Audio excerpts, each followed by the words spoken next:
Hello everyone, and welcome to my General Hospital YouTube channel. I hope everyone is having a wonderful day. Before we begin, please hit the subscribers button and give this video a thumbs up. Monday, November 20, 2023. Joss takes Adam to the emergency room. Alexis offers to assist Finn with his legal issues. And Blaze and Kristina get together at the music studio today on General Hospital. After waiting there all night, Spencer is still asleep at Trina's dorm door when she opens it to depart. She expresses shock that he slept here and points out that he might have run afoul of the RA. He claims that she didn't answer his calls or texts.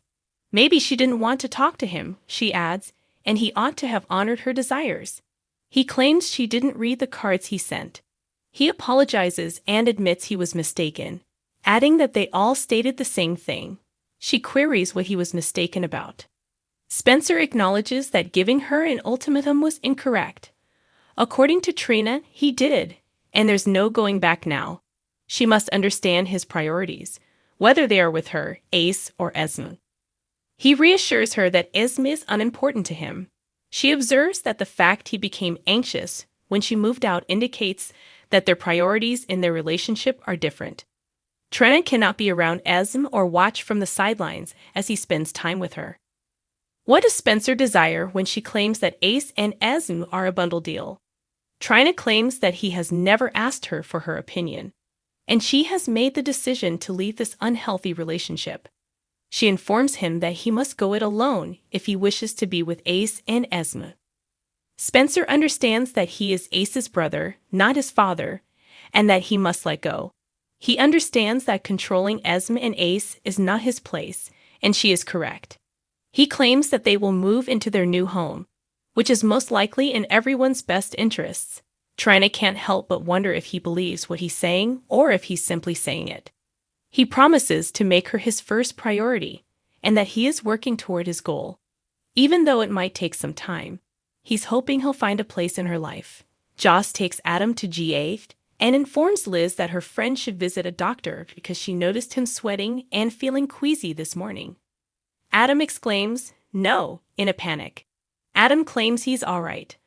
But Joss claims the exam had to end because Adam was having trouble breathing. She brought him here at the TA's insistence. She assures Adam he won't flunk the exam despite his fears. Liz gets him a wheelchair so they can go to the doctor. Joss is yelled at by Adam to stay with him. Later, Liz gives Terry some files as they cross paths.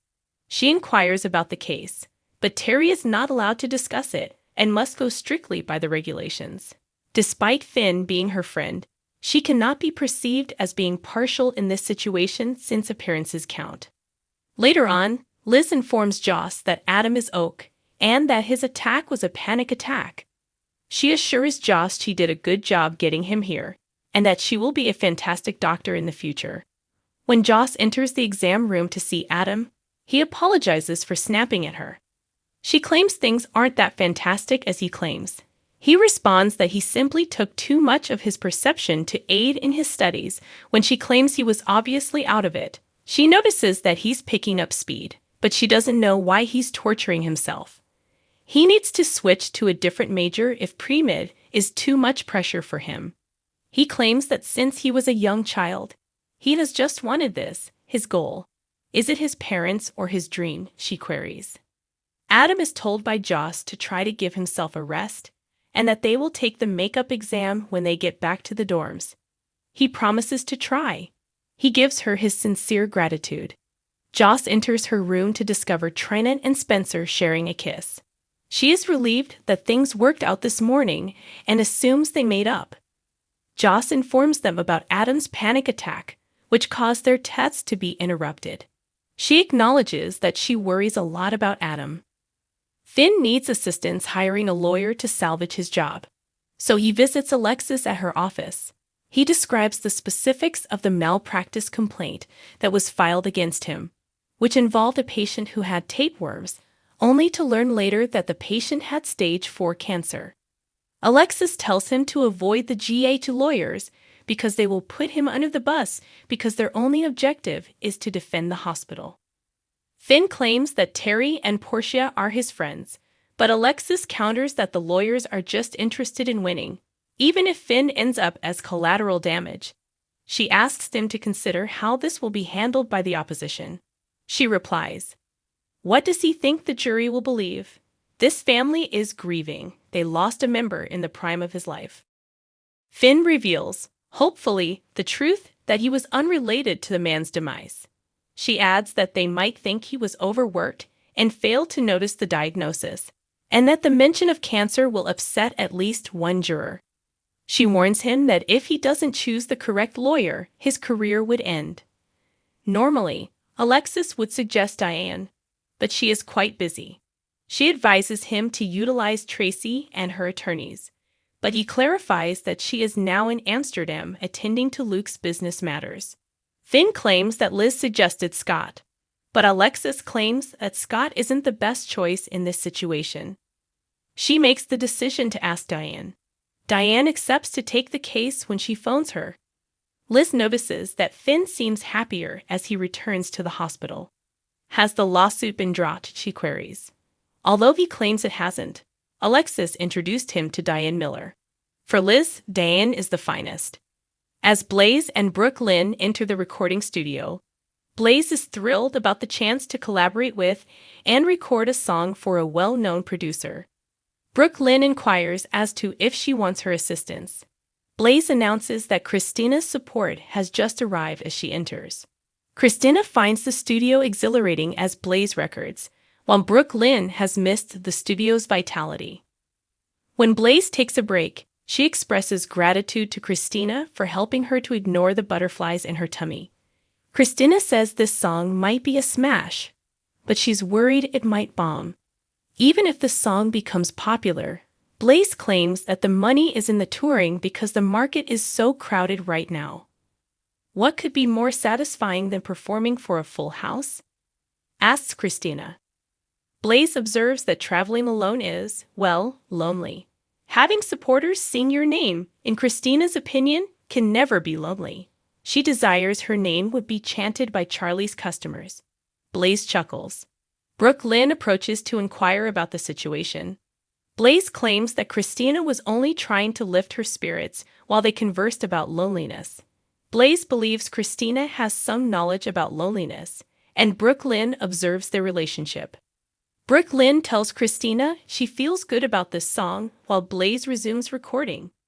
She believes it will be successful and advance Blaze's career. After receiving a message, Kristina needs to leave because of an issue with her family. She wishes Brooke Lynn well. Blaze asks where Kristina went after exiting the booth. According to Brooke Lynn, a familial issue arose. Blaze hopes that all is ok. When she returns to recording her song, Brooke Lynn believes the result is flawless. When Kristina gets to her mother's office, she informs her that Blaze and she are at the music studio. If Alexis has heard from Sam, she queries. Kristina reports that Sam left her a message requesting a call, but her phone continues to go to voicemail. She figured her mother was aware of the situation. Kristina is informed by Alexis that Molly's surrogate mother miscarried. Michael and Drew talk about how to proceed with Ned and ELQ now that he is back at the Aurora office. They find out abruptly that Ned is en route to visit them. As Ned gets there, he notices Drew. As he recalls addressing Nina the evening of his accident, he says, "I can't wait to sit on some information I have." He informs Drew that he needs to know more information regarding the SEC charges. He talks about the fall that happened at the pool, and he recalls telling Drew what he was going to say before he fell. Michael had to take a phone call, so they split off, and Ned finds out that Michael closed a significant Australian business for ELQ. Ned explains that he is the president, but Michael and Drew point out that he hasn't been acting like himself. "You have no right to do so," shouts Ned as Michael prepares to travel to Sydney the next month to finalize this purchase. Given the soundness of the transaction, Michael advises him to review it. Ned claims he was still not qualified to handle this. Drew claims that Ned was Eddie and that Valentin was incarcerated while he was out dealing with his crazy father. Drew believes he should give Michael credit because he was the only one who could have made this happen. Ned claims Michael was like a shark, taking full advantage of the circumstances. Drew finds it all to be worthwhile, and it's possible that he's jealous of Michael's superior performance. Ned cautions him not to get involved in ELQ affairs because he is only a shareholder. After Ned storms away, Drew informs Michael that they must continue with the takeover in order to save ELQ, calling Ned a loose cannon. When Carly gets to the Metro Court, she sees Nina making a number of phone orders. When Trish sees Carly, she remarks that there is a rumor that she might be returning and inquires as to if it is accurate. Carly says that she is currently really content at Kelly's. Asking whether Carly is present to talk about her offer, Nina walks over to her. When Carly and Nina sit down, Carly is perplexed as to why Nina made this offer. Is Willow to blame for it? Was she the driving force for her sale? She asks, adding that mending her differences with Nina benefits Willow's bond. Willow is the cause, according to Nina, who also thought it might help mend a few rifts. Willow made a similar statement, according to Carly, and while she appreciated the gesture, she cannot decline. She wishes she could reclaim the hotel, but she lacks the necessary funds. Nina fears in silence about what Michael will do to Carly when she receives a text. Carly reassures Nina that she should not worry, that Willow is okay even if she declines the offer. She gives Nina the go-ahead to celebrate her victory, points with Willow, and her hotel. Carly queries Drew on the upcoming General Hospital episode about his plans. Cody declares, "I'm out," to someone. Then Sasha shows up and says, "Maybe not." Jordan is informed by Curtis that nobody else can comprehend what she found. Charlotte is asked by Nina what she did to get Anna to leave. Anna angrily tells Valentin that he is untrustworthy. Cyrus gets a warning from Sunny that he'll be permanently shut down. Thanks for watching if you liked this video. So please don't forget to subscribe to my channel and don't miss any updates.